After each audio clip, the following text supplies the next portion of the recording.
I'm Emmanuel and welcome to my workbench. Today I will be doing an album fill for the silver that I have purchased recently off of Facebook, off from the Royal Canadian Numismatic Association market floor. So let's get right into it, and I'll start with the silver dollar.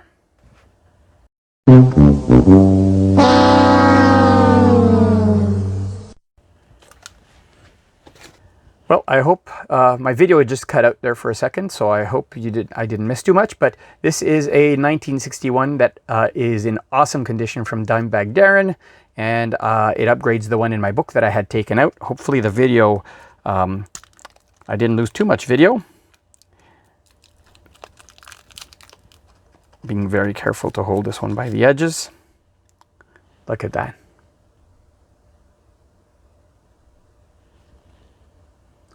Beauty.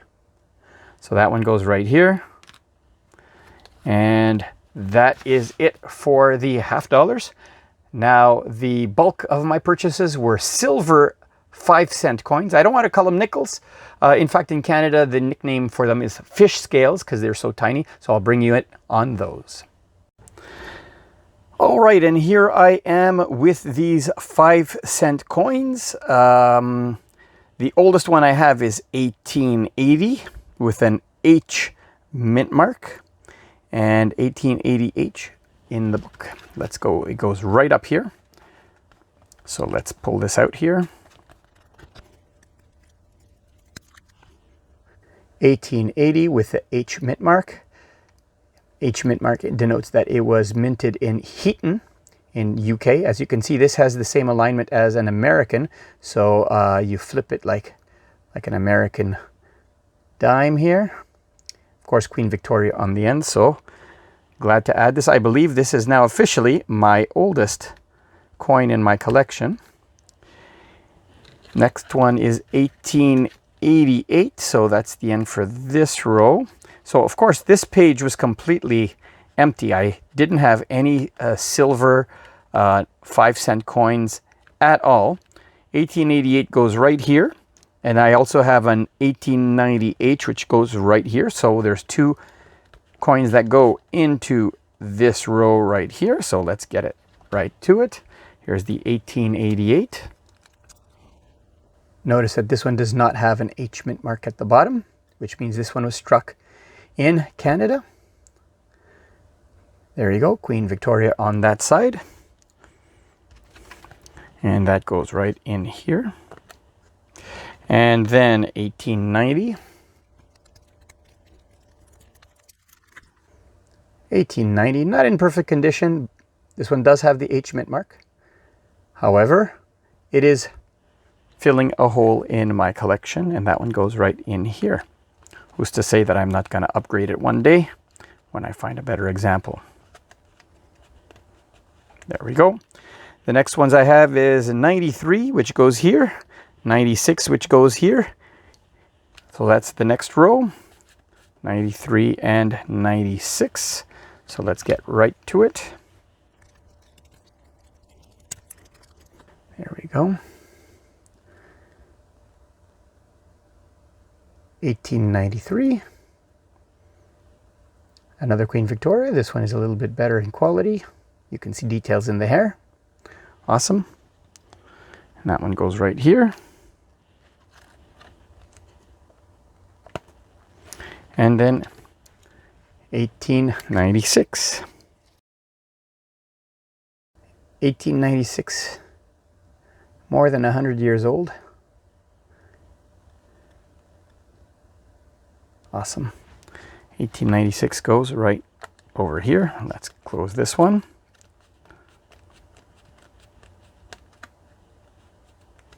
And the next ones I have 1900 that goes over here. I have a 1902 that goes over here. So, there's two varieties, the large narrow date and the small wild date for the 1900.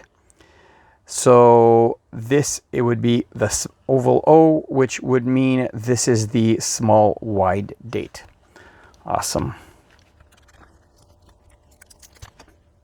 Here you go.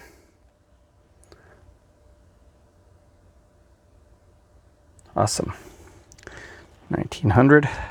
Small wide date goes over here. And the next one is a 1902. This one has seen better times. And here's Edward the Seventh. Awesome. 1902 goes right over here. And that is it for this page. So, going from a blank page to a page with 1, 2, 3, 4, 5, 6, 7 on this page. That's awesome progress. Now let's go to the next page. So, what do I have left?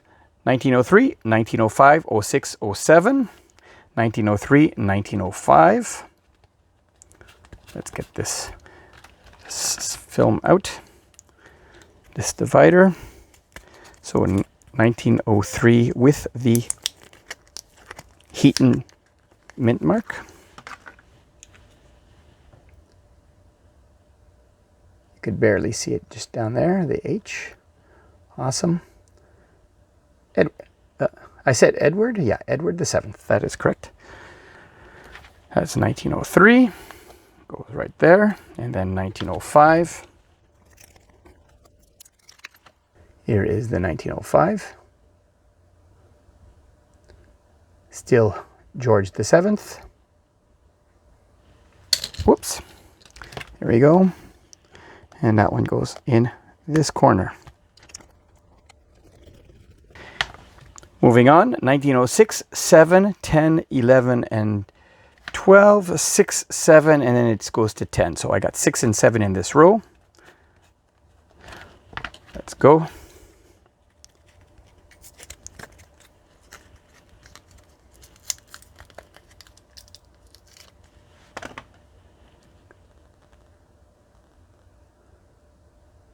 (1906). Still Edward the Seventh, and 1907.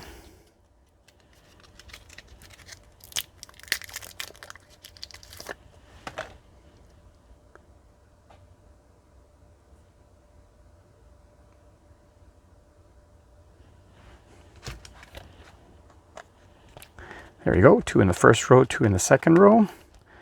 And then I have 10, 11, 12, 13, 14. 10, 11, 12, 13, 14. We almost fill a row. For the 10, this is the one with rounded leaves.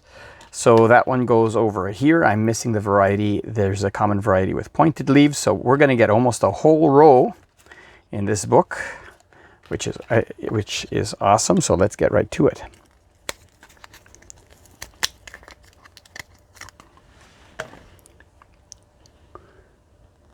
So rounded leaves refers to these leaves on the side. The pointed leaves, they're much more, they come to a point as opposed to having rounded tips. So this goes over here. 1911.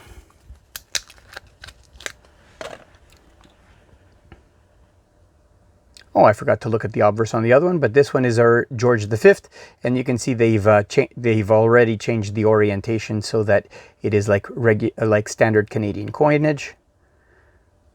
Nice details, nice toning on this one. 1911. 1912.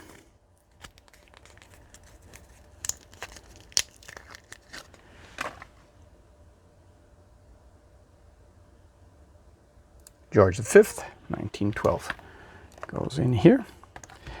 1913.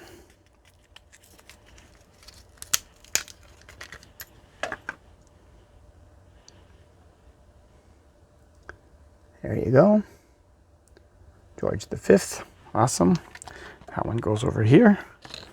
And 1914.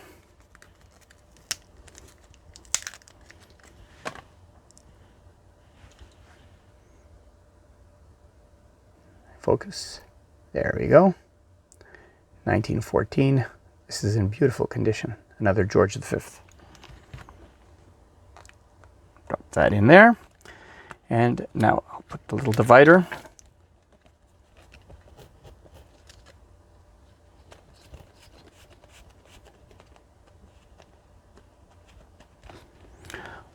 Awesome. And the next ones that I have, the final ones, I have 16, 17, 19, 16, 17, 18, 19, and 20, which is 16, 17, 18, 19, and 20. I'm almost completing this row. I'm missing 1915 and 1921. So that is awesome. So let's get right to it. 1916, a little worn, but glad to have it in my collection. That goes there. 1917.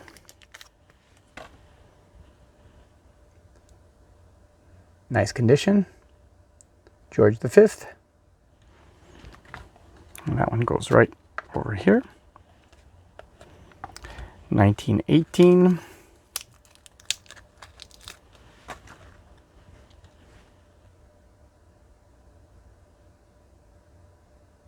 Nice. That one goes right in there. 1919.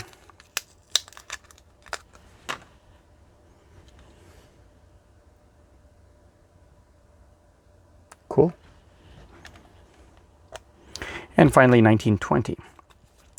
Now, I believe, if I'm going from memory here, and I'm definitely not an expert in these 5-cent coins, I believe the 1921, though they were struck, they were mostly recalled and melted because they were switching over to the nickel content coins. And it may be that the 1921s are very rare to come by and hard to find. Well, let me put this away and come back for the conclusion. Well, that's it for today. I hope you enjoyed my book update. I'm glad to have gotten all of those acquisitions. Looking forward to future purchases where I can fill more holes in my collection. I do appreciate the likes and the subscribes. Stay tuned. After the video, I'll have 2 links. One is for a meetup that I'm doing with New Miss Canada with Bruce on August 20th. And the other one is for my end of summer giveaway. I've hit 400 subscribers and I'm going to be doing a big end of summer giveaway. Check out the video there at the end, and I'll be posting an update video in the next couple of weeks as well with updated information. So stay tuned for those, and I'll see you next time.